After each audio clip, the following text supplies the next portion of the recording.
SIT ৰিপৰ্টৰ বাবে গৌৰৱ গগৈ নিজে hero হৈছে বুলি কৈছে। মইতো তাৰ নামে ক'লো, মইতো বডি ডাবুলৰ নামে আপোনালোকক তাৰ পিছত মিটিং কৰি ক'লোঁ। যিজনৰ নাম যিজন অসমত বডি ডাবুল হিচাপে আহিছে, আপোনালোকক দেখোন মই প্ৰেছ কনফাৰেঞ্চ কৰি তেওঁৰ নাম ঠিকনা ফটো গোটেইবোৰ দেখুৱাই দিলোঁ। আপোনালোককে মাতি দেখুৱাই দিলোঁ। এতিয়া আপোনালোকে মোক প্ৰশ্ন কৰি আছে। আমিতো প্ৰমাণো কৰি দিলোঁ যে তেওঁলোকে কেনেকৈ বাছৰ পৰা হাত দিছিল, তেওঁৰ চেহেৰা কেনেকুৱা, তেওঁৰ নাম কি। মইতো প্ৰেছ কনফাৰেঞ্চ মাতি আপোনালোকক ক'লোঁ। এতিয়া আপোনালোকে কৈছে আপুনি নক'লে বুলি। আপোনালোকে নিজে পিছদিনাখন পেপাৰতো লিখিলে, টিভিটো লিখিলে, আকৌ এতিয়া আপোনালোকে কৈ আছে মই নামটো দিয়া নাই বুলি। SIT প্ৰতিবেদনটো অলপ ক'ব পৰা আছে নেকি? মই ক'লোঁ নহয় যে ইয়াতে যথেষ্ট গুৰুত্বপূৰ্ণ তথ্য আছে আৰু এই তথ্যবিলাকৰ আধাৰত আমি চৰকাৰে ব্যৱস্থাও ল'ম আৰু আপোনালোককো আমি প্ৰতিবেদনখন প্ৰকাশ কৰিম। খালি আমি ইয়াতে যিটো আপোনালোকে ভাবিছে যে এখন নাটকৰ দৰে আমি কিবা এটা কৰিব খুজিছোঁ, এইটো নহয়। চৰকাৰে গাম্ভীৰ্যতাৰে সৈতে কাম কৰে। চৰকাৰে TRPৰ কাৰণে কাম নকৰে। চৰকাৰে নিজৰ প্ৰক্ৰিয়াৰ মাজেৰে SIT ৰিপৰ্ট এখন আমি দিছোঁ। 96টা পেজ আছে, গতিকে নিশ্চয় তাত কিবা থাকিব লাগিব, নহ'লে 96টা পেজটো আমাৰ বুঢ়ীয়াৰ সাধু ধৰণেতো আৰু লিখি থোৱা হোৱা নাই।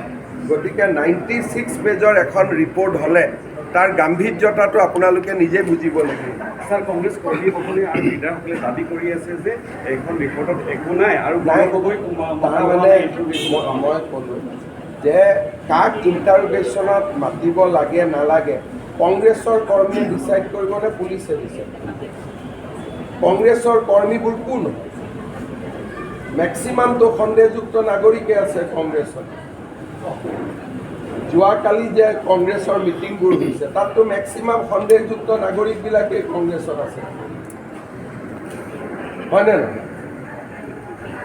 কংগ্ৰেছত 70% কংগ্ৰেছৰ মেম্বাৰটো সন্দেহযুক্ত নাগৰিক। মোৰ দিনত NRC হ'লেতো চবৰে বাপ বাপ দেখিলে। বহু বিজেপি নেতা হেনো যোগদান কৰিব। আৰে বিজেপি নেতা যোগদান কৰিব পাৰে। আপোনালোককে মই সুধিলোঁ, যেতিয়া কংগ্ৰেছৰ নেতাবোৰ বিজেপিত যোগদান কৰি থাকে তেতিয়া আপোনালোকে নিউজবোৰ কেনেকুৱা বজায়? আমিতো কংগ্ৰেছৰ নেতা বিজেপিত যোগদান কৰি আছোঁ। কংগ্ৰেছৰ নেতা বেছি বিজেপিত আজিলৈকে যোগদান কৰিছে নে বিজেপিৰ নেতা কংগ্ৰেছত যোগদান কৰিছে? যেতিয়া বিজেপিৰ নেতা কংগ্ৰেছৰ নেতা বিজেপিত যোগদান কৰে আপোনালোকেতো বিজেপি বুলি লিখি থাকে।